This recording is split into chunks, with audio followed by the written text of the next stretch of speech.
And as always, I forgot to put the microphone on. There we go. Microphone's on. Thank you, Tories. I get Taser and Vincent for highlighting that for me. Thank you, guys. Thank you, guys. Thank you, guys. Let's dive straight into it, guys, because I'm avoiding. I think I'm avoiding most of what Max is going to be covering in his live stream tonight. I was told by a few people I should have asked Max directly, but a couple of people were telling me that there was no live stream tonight.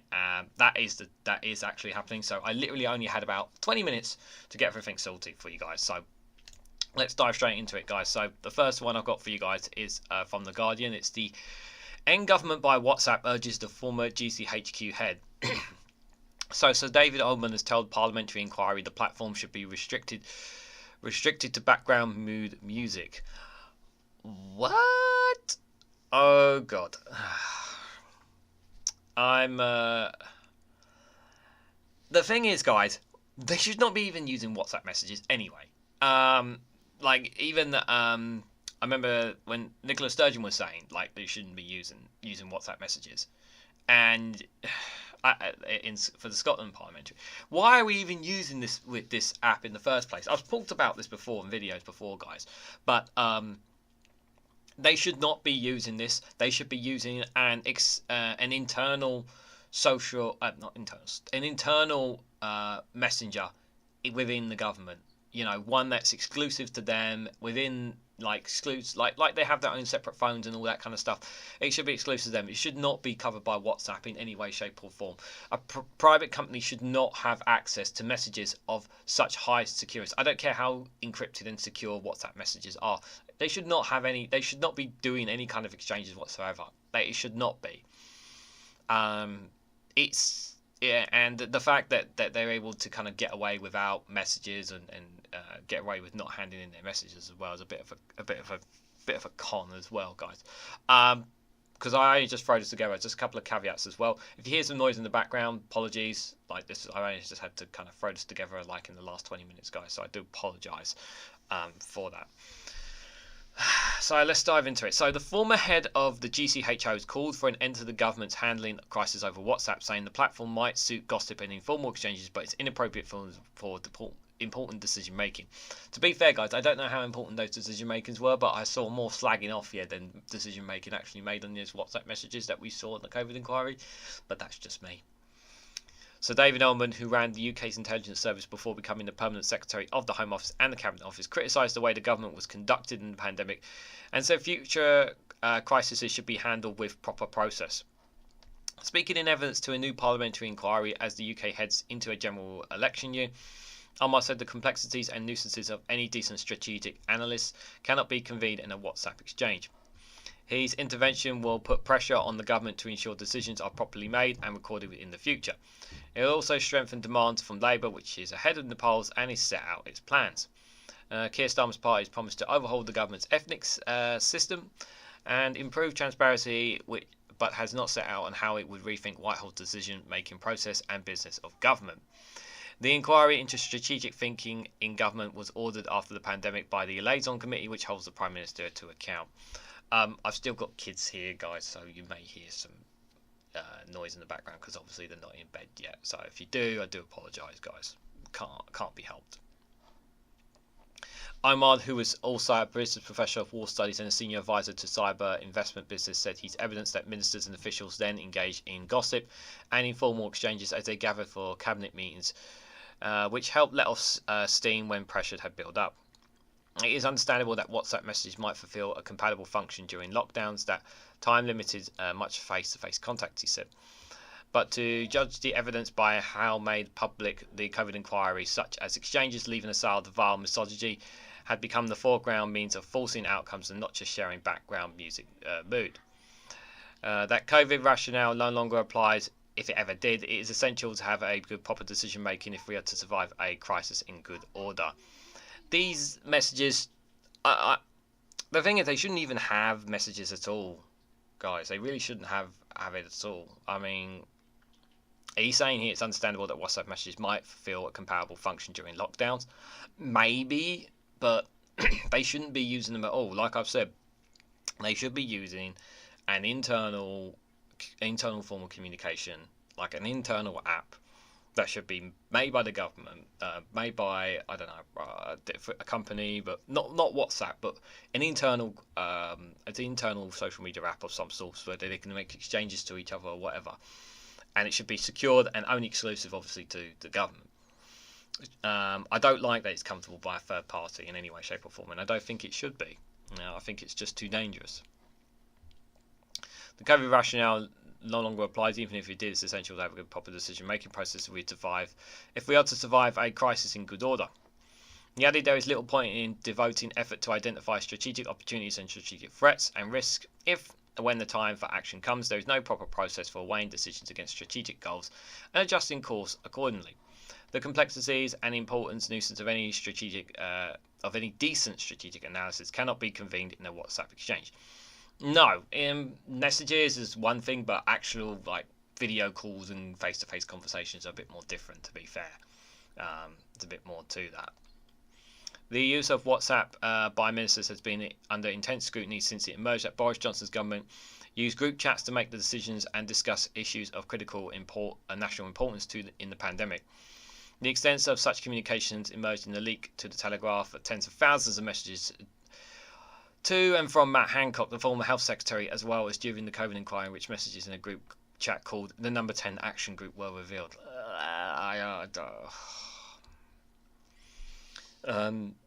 Vincent says, do you really think government IT could design and run something secure?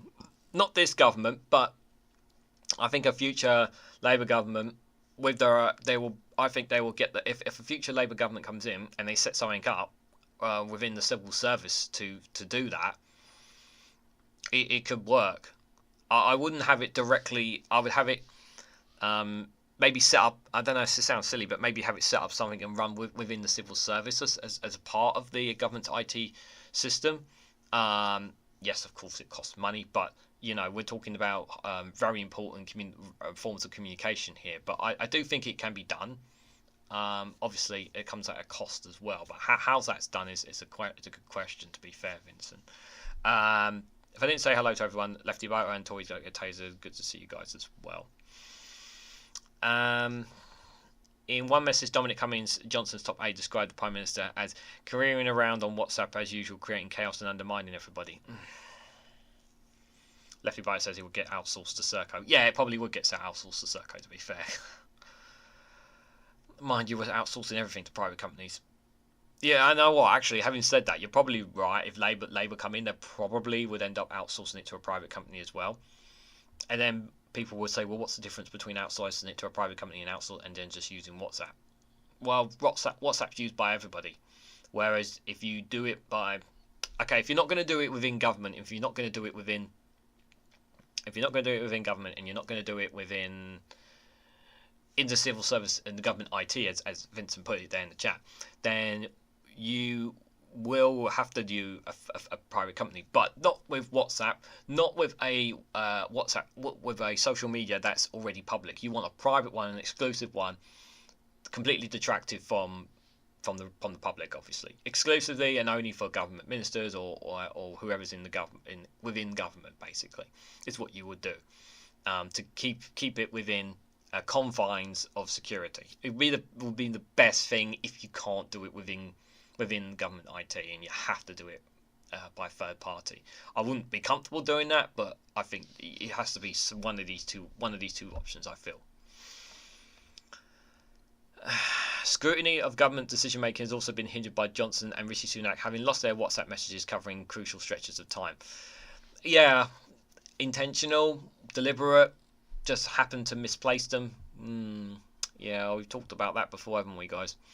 The government initially resisted having to hand over messages between ministers, senior officials and others to the COVID inquiry, saying it would be an unwanted intrusion to other aspects of the work of government and into individuals' legitimate expectations of privacy and protection of their personal information.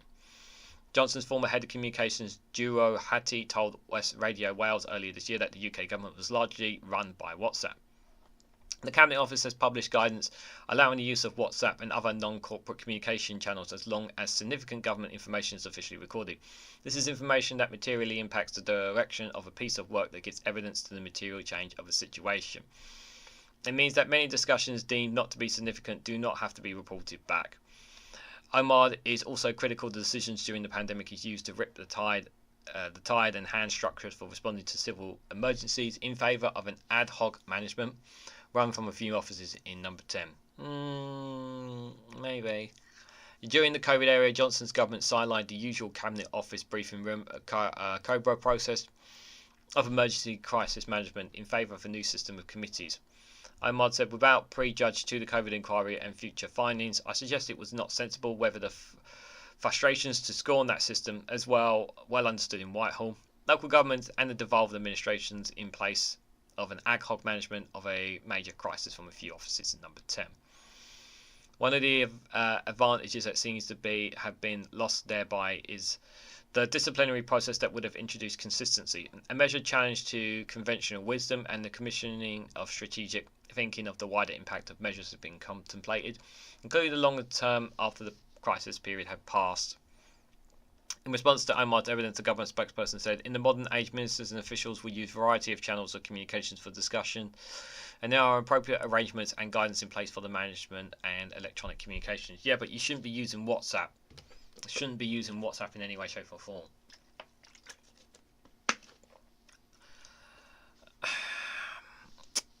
In a separate evidence to the liaison subcommittee, another former permanent secretary, Jonathan Slater, called for the government's strategic thinking to be subject to more public scrutiny in real time. Former chief of the Department of Education said, if Parliament wants civil servants to produce long-term evidence-informed cross-departmental strategic work, the thing that would make the biggest difference is to subject this work to the cold light of day.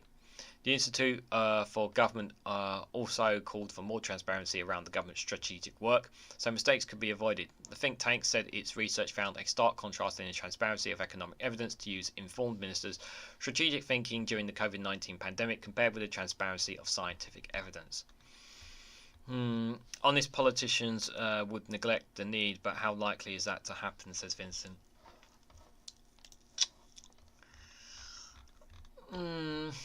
Yeah, the problem is we have right now. I think the problem we have right now is that we don't have any faith and any confidence whatsoever in this government right now. I think there needs to be a serious conversation about this if Labour come into power at the next general election. I always say if rather than when, because you just don't know, even with the polls and everything saying it's a shoehorn in, you just never know, guys, to be honest. I do think they need to have a serious conversation about this, and they need to, because it just would not surprise me in any way, shape or form if this, these WhatsApp messages and that getting leaked out and all this kind of stuff. It's just not good. It's bad publicity. And the fact that messages are going missing as well is I think it's a great deal of concern. It shouldn't be on WhatsApp. I think we're pretty clear it should not be anywhere near it whatsoever. And I think it's even with as secure as it is, WhatsApp is a public. Everyone uses WhatsApp. I use WhatsApp for crying out loud. I mean, I wouldn't be surprised if many of you here use WhatsApp because it's a great form of communication that we can have. Even when I was working, pretty much everywhere that I worked, we had WhatsApp here in the UK. So the fact that the government is using it, I just think it's not safe in any way, shape or form, guys. But yeah, getting outsourced to Serco Lefty wouldn't surprise me one bit as well. To be fair, yeah, wouldn't surprise me one bit. Let me just make sure I've got like I said, I've only got a couple of articles today, guys, but we'll see how things go. So I haven't talked about this yet. This one from Sky News: the calls for the Home Secretary James Cleverly to quit after the sickening joke about spiking his wife's drink.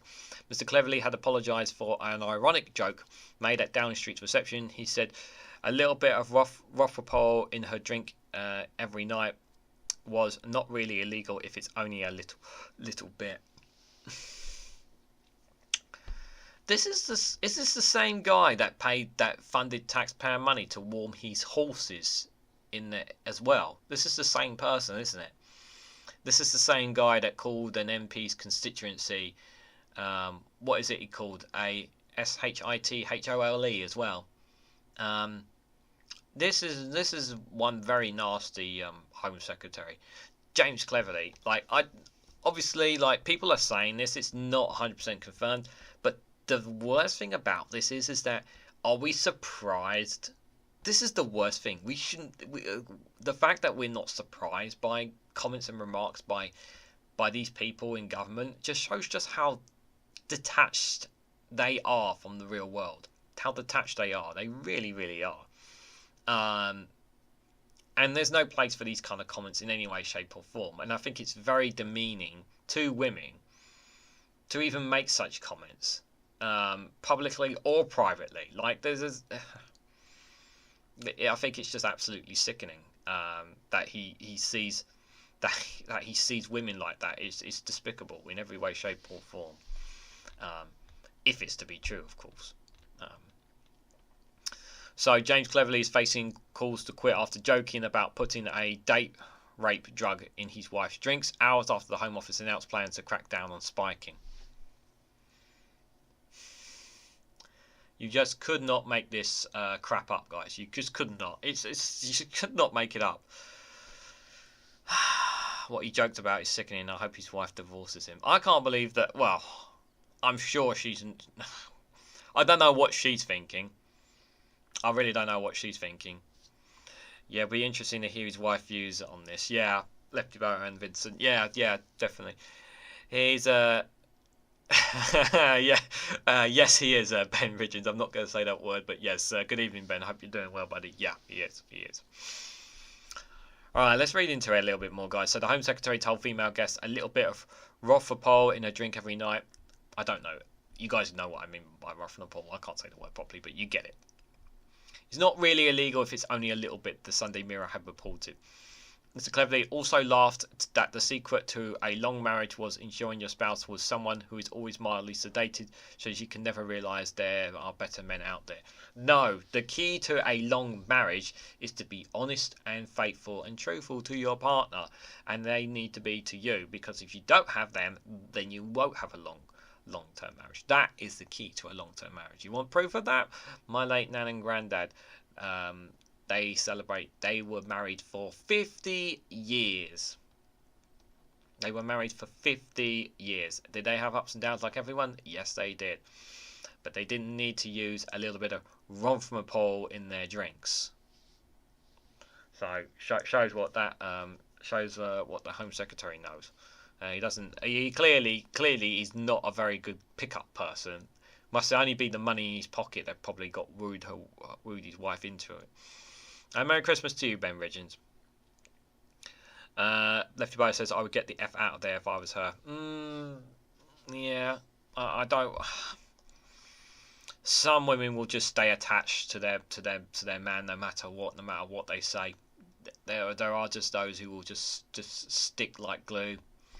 Even if they're trash talked in public, you know, some people are like that. I like that. Mr. Cleverly also laughed that the secret to I've said that. I'm not going to say that again. The Home Secretary and his wife Suzanne had 2 children. Did the 2 children know about this? Probably not. The minister has since apologised for the comment, in which a spokesperson said it was clearly meant to be an ironic joke, but he's now facing calls to quit from a women's rights group. 2 right and all. Ironic joke. He knew exactly what he was saying, guys. He knew exactly what he was saying, and he doesn't care. And the thing is, it's like he don't care what people say. He really doesn't, unless, of course, it undermines his opinion, which it is starting to do. But whether he'll be pushed out or not, I don't know. As of right now, he hasn't been pushed, but that could change before the new year. It's entirely possible. But I'm not holding my breath on it, to be fair. Jamiga Oskowski, Chief Executive of the Foskett Society, said it is sickening that a senior minister in charge of keeping women safe thinks that something as terrifying as drugging women is a laughing matter. She added, how can we trust him to seriously address violence against women and girls? We deserve better than this from our lawmakers, and Cleverly should resign. Absolutely, he should resign. Women's Aid have also condemned the remarks, saying it is vital that spiking survivors see ministers treating the subject seriously and not downplaying the reality of so many women face. Conversations at Downing Street receptions are usually understood to be off the record, but the Sunday Mirror decided to break the convention because Mr. Cleverly's position and the subject matter. So they were told to say and be off the record, but they still said it off the record. They will not be allowed to get close to the. They will not.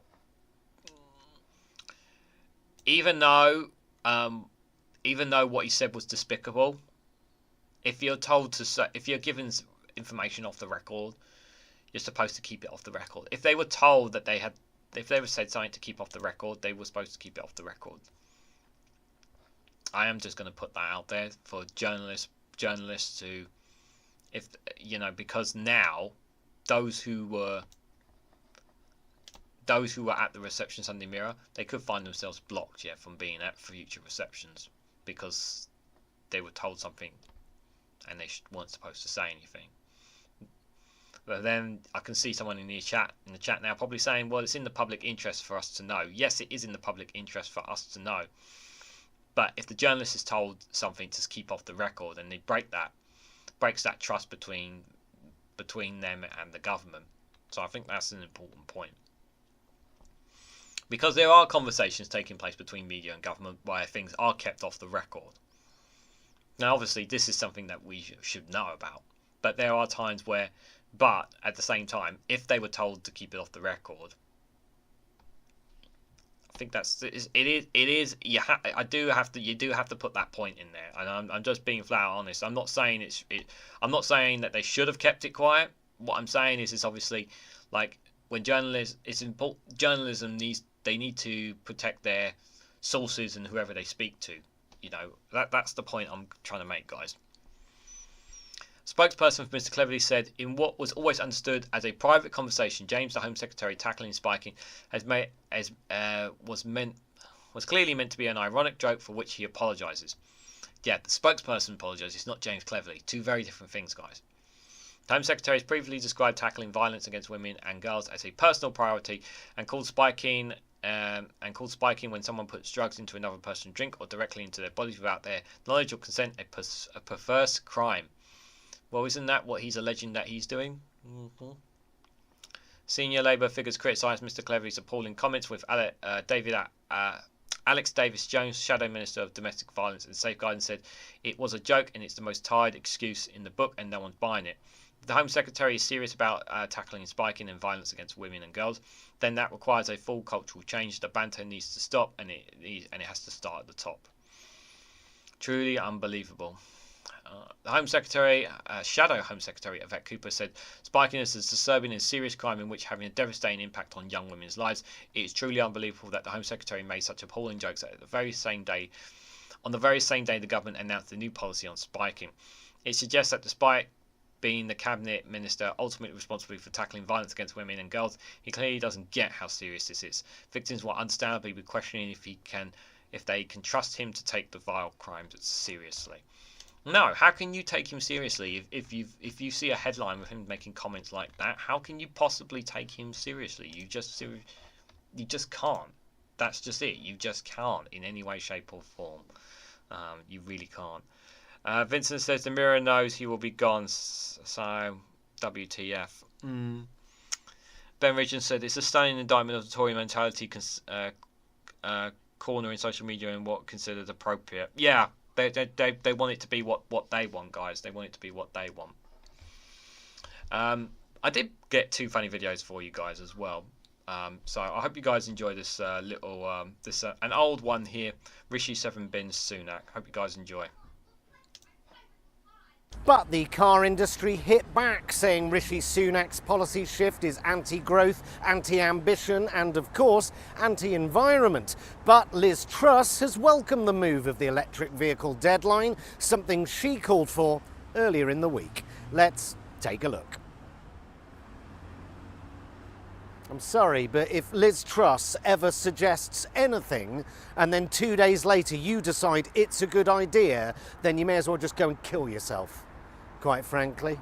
The day after, experts revealed that climate change likely caused the storm that threw a third of Derna into the ocean, killing thousands of people. On the same day, the UN chief said that humanity has opened the gates to hell as he warns of a 2.8 degree global temperature increase. On the same day, it was reported that 98% of Europeans are breathing highly polluted air linked to 400,000 deaths a year. Rishi Sunak announces a second look at climate change policy and a change in the way politics is done. Yet, Rishi Sunak, the nation's greenwasher and gaslighter in chief's speech, was, predictably, 50% meaningless sound bites, 30% disingenuous bullshit, and 20% unwarranted self-praise. He was just making shit up.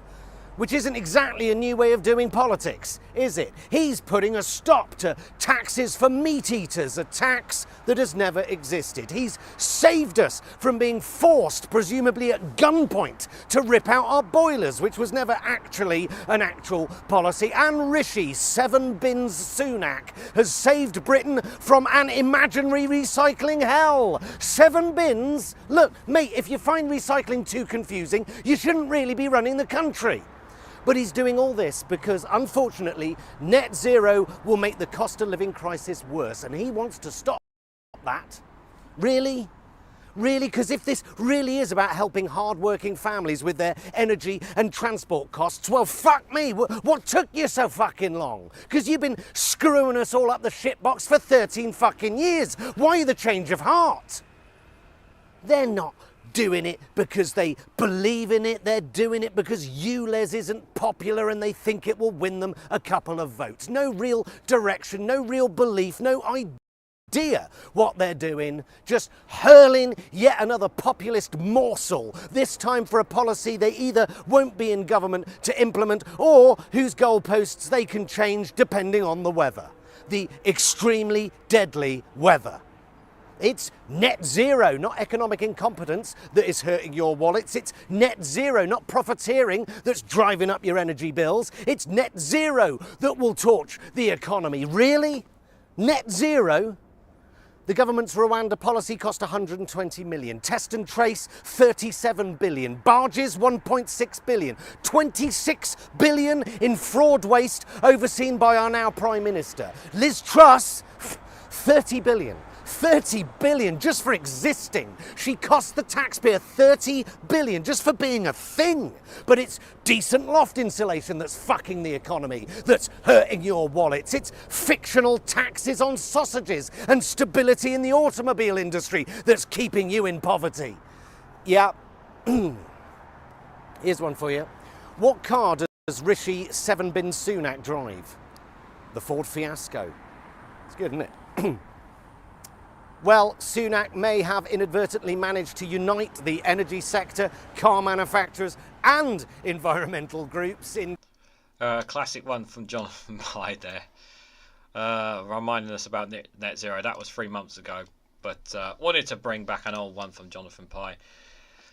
Thought it was... I wanted to do a Jonathan Pye one. And yeah, 7 bins Sunak. Remember that one, don't we, guys? Remember that one. Well, I hope you guys enjoyed that, or hope it didn't make you too down. But it's nice for Jonathan Pye to speak on our behalf sometimes, guys. Make sure you subscribe to him and check out his tour dates if you guys can afford to go to one of his tours. Please do. I'm looking at one in the future as well. Okay, guys, the next one I've got for you is an exclusive from the Eye. It's an interesting one. So Sunak and Jeremy Hunt are plotting a pre-election spending trap for Labour. To be fair, guys, I think we knew that they were going to be setting up a trap for Labour, to be honest, anyway. But we'll read a bit more into the details. So the exclusive reveals that the Tory government may set out amount of money available for the next spending review before the election, but hold back from allocating it in detail. They know they're going to lose. So, and even Phil Morehouse and several other YouTubers have pointed out, and that Labour are going to be left with as little money as possible. They're going to try to leave as little money as possible for the next general election. That's what they're going to try and do, guys. They really are going to try and do that, and they're going to make it absolute. And it's not right in any way, shape, or form, you know. And it's just because they've been in power for 13 years and they think they're entitled to stay in, and you know, they don't care about the ordinary person. They really don't. So Rishi Sunak and Jeremy Hunt are plotting a spending trap for Labour by dictating the amount of money available for public service before the next election. The move would force Sir Keir Starmer and Rachel Reeves to decide before the election how much they would want to allocate to each department and where they would make cuts. Departmental budgets are set at spending reviews, which usually take place every 3 years. The current statement runs until April 2025, and the next review must take place before then. The Prime Minister and the Chancellor will have to decide whether to hold the spending review before the next general election or wait until afterwards. Another option under discussion would be for Mr Hunt to announce the total envelope for the spending review, determine the size of the funding pot available to all departments in total, but not deciding on the exact allocation of funds. A government source has said there are various options. We could hold off until after the election or do the whole spending review before then, or just set the envelope for the spending review. Labour has promised not to increase borrowing to pay for public services or to raise taxes, given to the overall tax burden that is already at a record high. That suggests that Mrs Reeves, the Shadow Chancellor, would have to accept a spending review envelope passed on to her by Mr Hunt if she took over the Treasury. We do not want carry on with bloody austerity. They need to do something. Like, just tax the goddamn rich. I don't understand why they are so keen on not taxing the blimmin' rich. It's so infuriating. There is a giant pot of money there for them to take. There are so many ways that they can make money from the rich, and there's so many options. I know a lot of people here aren't a fan of Labour.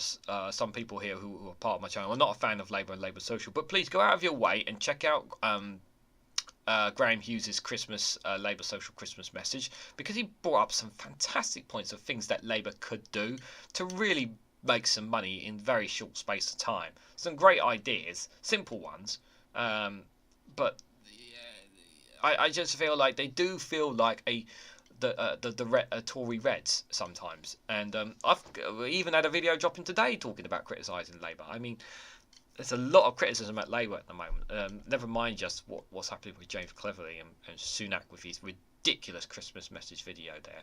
If you haven't seen it, don't go out of your way to watch it.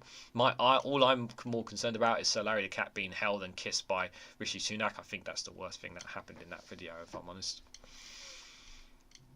A Labour source insists the party was ready for aggressive behaviour from the Conservatives in the run-up to the election, saying, "We know the Tories are going to do everything they can to put the party before the country and make life difficult for us, but we're prepared for that."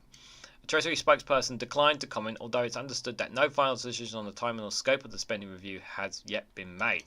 Spending reviews typically take several months to complete, with the Secretary of State in each department submitting detailed plans outlining how much funding they need from the Treasury. And they do not include spending on benefits or pensions, which adjust automatically in line with demand. Independent experts have predicted that under the probable path of public spending after April 2025, most Whitehall departments will face real-term spending reductions in order to ensure that the government can keep its promises to increase funding for health, school and defence. Do we really need to increase money on defence? Health, school, yes. Defence, is that necessary? Do we not have a decent enough force? Neither Mr Hunt nor Mrs Reeves had explained that they would avoid cuts to services under the tight fiscal plans, although the current Chancellor is aiming to boost public sector productivity and reduce the number of jobs in the civil servants. The government is committed to cutting taxes where it can, including the last pre-election budget, which is set to take place in March, and Mr Hunt has insisted it will not be necessary to boost public sector spending despite the impact on inflation and departmental budgets. Well, that's why you're bloody Wally, because you don't know anything about what's going on. He clearly, either he knows that people are suffering or he doesn't care that people are suffering. It's one of those two. People don't want tax cuts. People want money. They need money in the public sector right now, and they're refusing to do that. They are literally killing people by not putting more money in the public sector. So why do spending reviews matter? Spending reviews do not come with the same theatre as an annual budget, but they are arguably more consequential. By setting the amount of funding available for each government department over a 3-year period, each spending review is one of the most far-reaching decisions that a Chancellor or Prime Minister will ever make. The next one must take place by April 2025, so with a general election coming next year, there is a risk of a clash. The option that ministers are weighing up of announcing the envelope for the spending review before the election, but leaving the carve up between departments and until after polling day may make some sense, but it will surely be up to the next government to rule on how much money of each different public service gets. Though it would also be a huge political headache for Labour, the election campaign would be dominated by demands for the party to explain exactly where it would look to make savings if it won power. In reality, the public finances are messier if they look on paper. Governments often revisit spending review settlements to top up funding in certain areas. Rishi Sunak and Jeremy Hunt have both done this while running the Treasury. The problem for Rachel Reeves is that she's seeking to build a reputation as an iron disciplinarian. Any suggestion that she would try to loosen the physical straitjacket would be jumped on by the Tories, who are looking to paint Labour as irresponsible. Yeah, but we don't want them being like the Conservatives. We want them to be open and honest. But I still feel like they're not being open and honest about what they're going to do. And that's the thing. I just don't feel like they're being open and honest about what they're going to do. I mean, another argument that I have in support of Labour, which I'm just pointing, I'm trying to put this as someone who's sitting in the middle, is that they're keeping their cards close to their chest. Now, the extreme left here will point out that they're being red Tories, and they are acting a lot of red Tories, considering some of the policies and cutbacks that we're hearing on what they're doing. But the other argument is that they're keeping their cards close to their chest. Is one caveat I will say, because why would they want to give the right wing ammunition? Why would they want to give them ammunition? I think is a good point that I really want to make, and I just think they need to be. I really wish Labour would not be falling down this immigration line as well. I just the polls are going to close a little bit. I do expect it in the run up to the general election, because when the general election gets announced, trust me, the amount of dirt that's going to come out on things that are going to be run on Conservatives and Labour from both sides is going to be this is going to be a slugfest. It's going to be a dirty battle from both sides. They're going to throw so much dirt at each other, and they're piling up dirt. Both left and right wing, the Mirror, who are holding up, they're going to be throwing lots of dirt to try and smear Sir Keir Starmer as someone not to be trustworthy and all this kind of stuff. While they've got to have their own firepower. Obviously, everything that's happened in the last 13 years is really a testament to the failures of the Conservatives. But the right wing will do everything they can to portray them as the only party, the most reliable party. Nobody else, you can't trust Labour. Nobody else is. They're going to undo Brexit. All this stuff, guys. I'm not looking as much as it's like going to be good content for the channel to talk about the election. I'm also partly not looking forward to it because it's going to be a slugfest as well.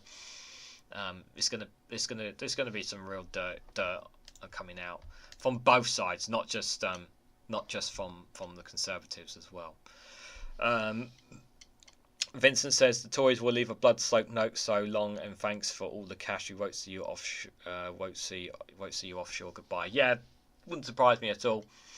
I mean, the thing is that even when they try and chase for all the PPE money that's been lost, a lot of it will get taken offshore in offshore bank accounts, all that kind of stuff, where it won't be able to be traced, where the government won't be able to chase that money that they've lost.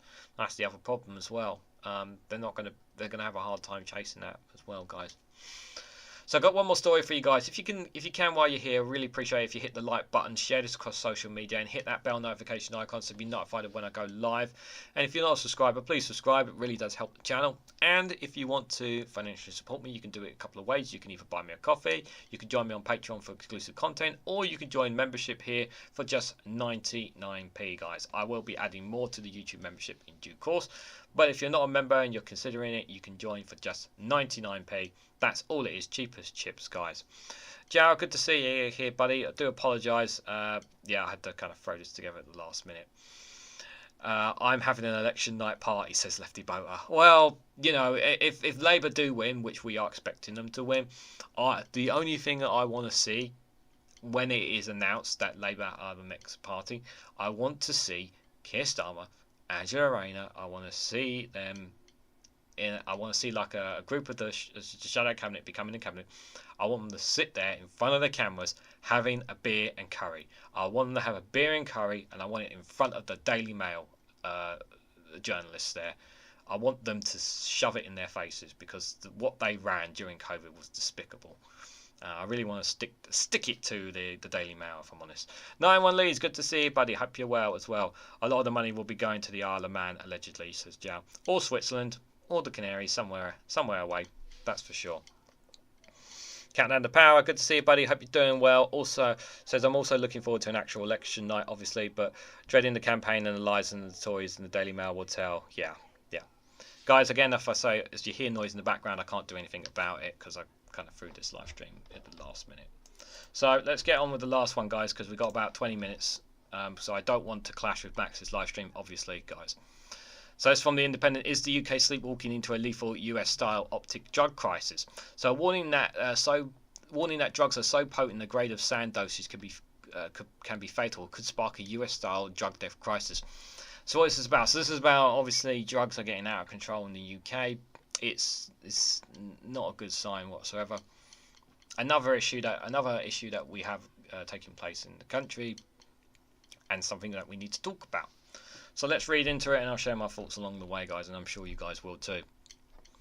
So the UK is facing a US-style drugs death crisis over lethal super strength drugs contaminating British illegal markets, with investigations launched into 94 deaths in the past 6 months. Potent synthetic opticants, known as nitazines, some of which are 500 times stronger than morphine, have been detected in at least 20 postcodes around the UK since September, and the worrying surge in availability The Independent can reveal.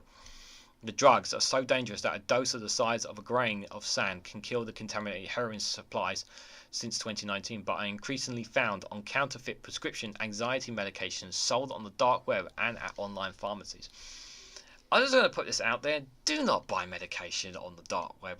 No matter what you are going through, you go anywhere near the dark web for any kind of medication, you are asking for trouble. You really, really are. It's so dangerous. It can be lethal. You know, like, no matter what you are going through, it's so, it scares me that people will actually go for medication on the web for what they're looking for. It really does scare me. Health officials have issued an urgent warning that contaminated tablets, commonly marketed as Xanax or Valium, can cause unintended overdoses, while campaigners fear the increase of potent street drugs could usher in the biggest crisis since the HIV and AIDS epidemic hit drug users in the 1980s. The Independent found that the legal new drugs have been detected in 20 samples across the UK since September by users who thought they were illegally purchasing prescription drugs known as benzodiazepines. They are being sold in blister packs and boxes which look like legitimate pharmaceutical products, with users reporting overdoses and hallucinations. The National Crime Agency is investigating 54 deaths linked to nitazines between June and December, with 40 more deaths awaiting forensic toxicity results. A leading drug researcher predicts a US-style acceleration in drug-related deaths, with some niacin compounds found to be so dangerous that even a grade of sand could kill. Nitazines was first developed in the 1950s as a pain-killing medication, but they are so potent and addictive they were never approved for use. However, they are now becoming increasingly common in a legit drugs market. Many recent nitazine-related overdoses have been linked to contaminated batches of heroin, but the dangers compounded are now being detected in a range of prescriptions products being traded illegally, including fake Oxycontin, diazepam, Valium, and atopium Xanax. If I mispronounce any of the drugs' names, I do apologise, guys. I will come back to the comments in a moment, guys. Let me read this bit here. The UK's first nitrogen-related death was recorded in 2019. There was a spate of deaths and overdoses in the southeast linked to heroin in summer 2021. Those followed constraints on traditional supply routes after the Taliban banned opium poppy production in Afghanistan. However, a bin influx this summer has seen nitazine detected all over the country and increasingly sold in counterfeit tablets. Dr. Caroline Copeland, director of the National Programme of Substance Abuse Deaths at King's College London, told The Independent. This is a big problem. The UK is already facing a drug-related death crisis, and we now face the synthetic optimums becoming more prevalent. and all we have to do is look what's happening in the US. She said, yeah, drug is really horrible what the US are going through. I mean, man, that's a different kettle of fish to America, and I don't really want to go there, but it's already bad enough there as it is. It really, really is. Lithy Boat says legalise and regulate is the only way to win the war on drugs. Yep, it is the only way. Oxycontin had after the OP as morphine is not strong enough, says Tory, don't get tasered. Dial says, and travelling without checks and entering from the UK and the EU, for example, a good professional can bring enough quantities to hook a small city in less than a couple of months. Yeah, we don't have proper checks in place, so it's easy to get in as well. Some of us have to get things on the internet, says Lefty Boa. I know some people have to. I just wish they didn't have to get it off the black market, Lefty Boa. That's the only thing I'm just saying. That is why to people, some people, it is a medical issue treated by the NHS. No one was just health considered. Yeah, that's Giles just referencing to what Lefty Boa is saying there. In Portugal, from where he is, he's basically saying. Jura says, hello everyone, hope everyone we did, buddy. I'm probably not going to read this whole article, guys, just for reference, just because of how long it is, and I'm just concerned about time, and noise is picking up in the background here, guys. In October, the Metropolitan Police seized 150,000 nizazine tablets in the country's largest ever synthetic opioid haul. They were being manufactured in East London and allegedly sold on the dark web. While synthetic opioids are still responded to naltrexone, a life-saving treatment to reverse opioid overdose, it may be less effective with some of the most potent naltrexones. Dr. Copeland said naltrexone is only so strong it can only counteract an opioid of certain strength, but if you are dealing with a super strength opioid, it might not be effective. You might need 4 or 5 doses in quick succession. We can certainly expect to be a large acceleration in the number of deaths. This month, Public Health Wales issued a warning urging people to only take prescription drugs supplied by a doctor after the deadly new compound, often compared to fentanyl, were first detected in pills sold as diazepam in February. Since September, this has surged, with nizazines detected in 20 samples of drugs sold as prescriptions by I can't say that word, guys. I'm sorry. From every corner of the UK, according to Wendio's drug testing service. Drug sample sources in Northern Ireland, Scotland, Wales, London, the Midlands, Manchester, Leeds, Brighton and Carlisle were among those testing positive for potential lethal contaminant. One sample sold in convincing pharmaceutical packaging and users reporting overdoses, hallucinations, memory loss and suicidal ideation among the terrifying effects. I hate that. This poses a particular threat to thousands who purchase illegal prescription drugs online and receive them through the post, often young recreational drug users and those looking to self-medicate for issues such as anxiety and insomnia. Professor Wick Lane's head of substance misuse at Public Health Wales and Wendio's told the Independent contamination with high potency nitrazine could have potentially fatal consequences for unwitting users without ready access to nitrazine. Since September, we have seen a real change over the finding tables that are packaged into benzodiazepines. Again, I can't say that word, guys. I'm not in it today, guys. I do apologise. People who purchase this word wouldn't necessarily expect them to be adulterated with nitrazines. This creates obvious potential concerns for ill effect or overdose as a result. Their users may have previously been prescribed benzodiazepines, I think I've said it, but turned to online pharmacies for other online sources when their prescriptions ran out. Yeah, if you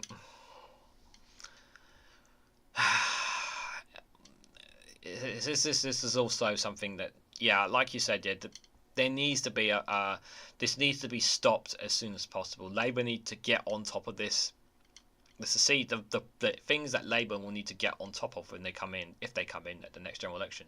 It's just piling up. They need to take all this information on board, guys. It's so important.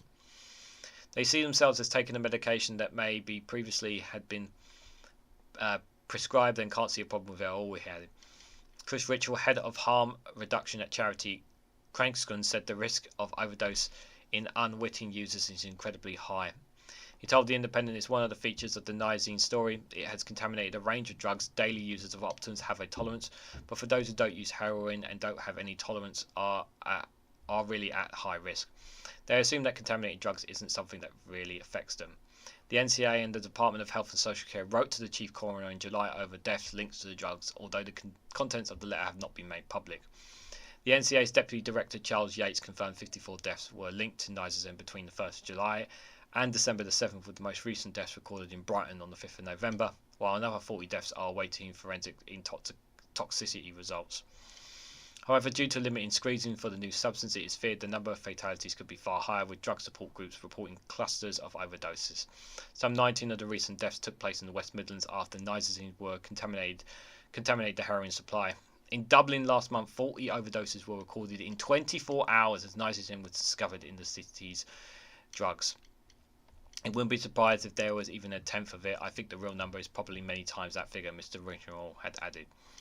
30 years ago, we had a really awful time with people who were using heroin in those days and were contracting HIV. So many died, and we really haven't seen anything that scales the risk since then. I think we are likely to experience something of the same severity. The elements of a perfect storm are there. I do think this is going to be the most challenging thing that drug treatment services have encountered since the HIV crisis in the 80s and 90s. Ilham Hassan, founder of community organisation Coffee Afak CIC, said this synthetic opium crisis on the streets of the UK has been ongoing and worsening for months, and people are now only waking up. He fears the country is now facing a synthetic opioid epidemic like nothing seen before. At the start of the year, his organisation, which supports drug users as part of its work, noticed a shift in the drug market and approach. Outreach workers were seeing people literally slumped over daylight for hours in the streets. He said, "We need to call it for what it is. It's a public health emergency, and literally, people are dying. Whatever synthetic opioid is most prevalent at any one time, it's the same thing as it's creating the same crisis," said Mr. Hassan. At present, it is Nizine, but the question is, what next?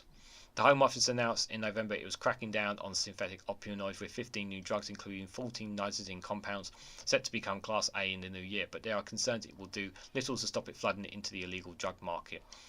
While recent figures from the Office of National Statistics show the rate of drugs misuse have remained broadly stable year on year, it is feared that this is masking worrying new trends in the drug abuse. So, Clyde Dale-Folskel, chair of the Local Governments Association Community Wellbeing Board, said, "We are particularly concerned to see the rise of the new synthetic opioids and benzodiazepines, which has substantially raised the risk of incredibly serious harm to the user and are believed to be linked to a number of drug-related deaths. Council want to see greater regulation of the sale and substance online in their offer enter the UK in the post, and are increased surveillance to alert authorities to the type of drugs that people are talking." I'll have to finish off on this bit due to noise in the background. NCA Deputy Director Charles Yates told The Independent, "Nizine pose a considerable risk to people, and they can be much stronger than other opioid substances like heroin and indeed fentanyl. However, the opioid antidote, Nizine, still works to prevent overdose death." The link is in the description if you want to read the rest of it. There's not too much there left, to be fair, guys, but yeah, the easiest way to control it is to legalize it. As was pointed out, if you legalize the drugs, you can control it. You can control it within the NHS, within the healthcare system. But for some reason, we don't want to do that, and a lot of people are in prison because of caught with drugs and that. If you legalize it, there's so many people you could free up a lot of space in the prison system as well. But considering we have all the issues that we have in the country right now, we have cost of living crisis, we have a crisis in the NHS, crime is high, poverty, people struggling to make ends meet, energy bills, all these kind of things, and people who don't normally take drugs are probably turning to drugs in a desperate situation to give them something, anything to get them through the next day, in a desperate attempt just to survive. But those same drugs are absolutely killing people as well. So that's the downside to this, I'm afraid. I'm going to have a quick look in the chat, and then I'll hit the outro video and head out, because Max is going to be live in a couple of minutes from the time of this recording, guys.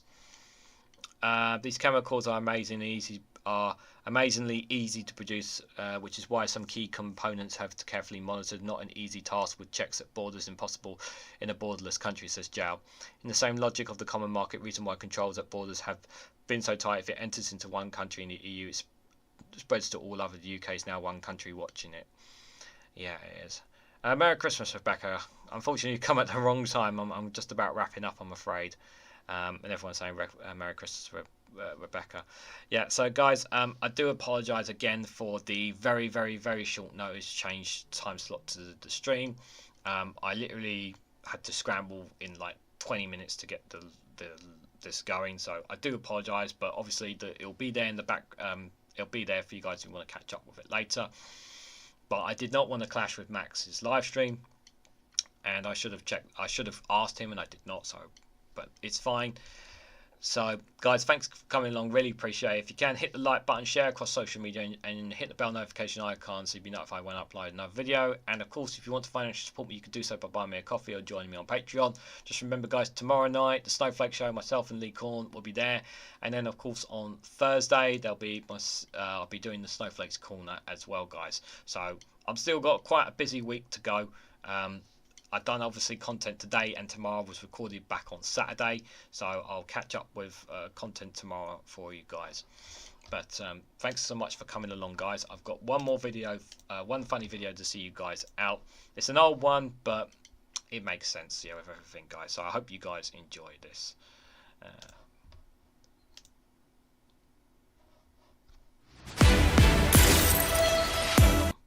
It's not in sync.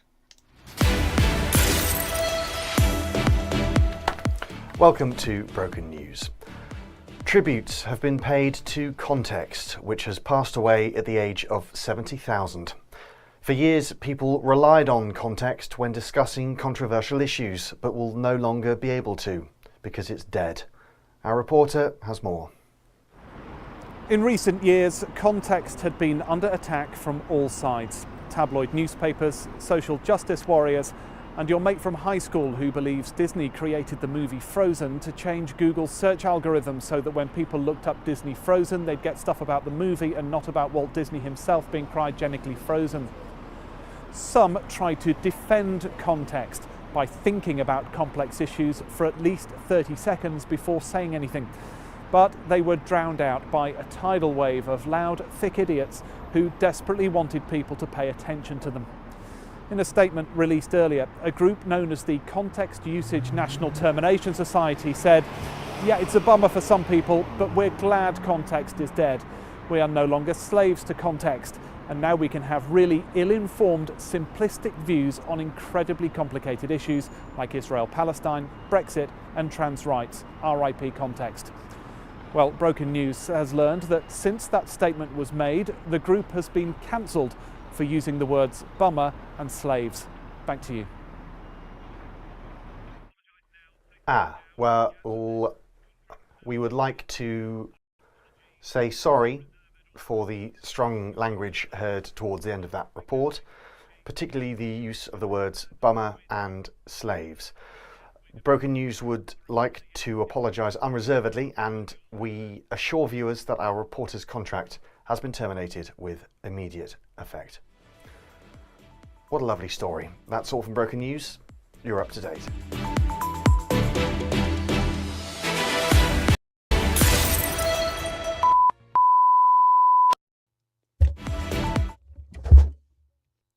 Well, Broken News would like to apologise unreservedly for our presenter using the words bummer and slaves in that bulletin.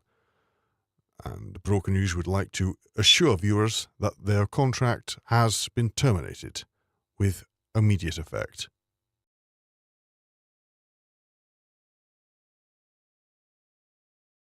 I have to cut it there, guys, just because of time. Good night, everyone.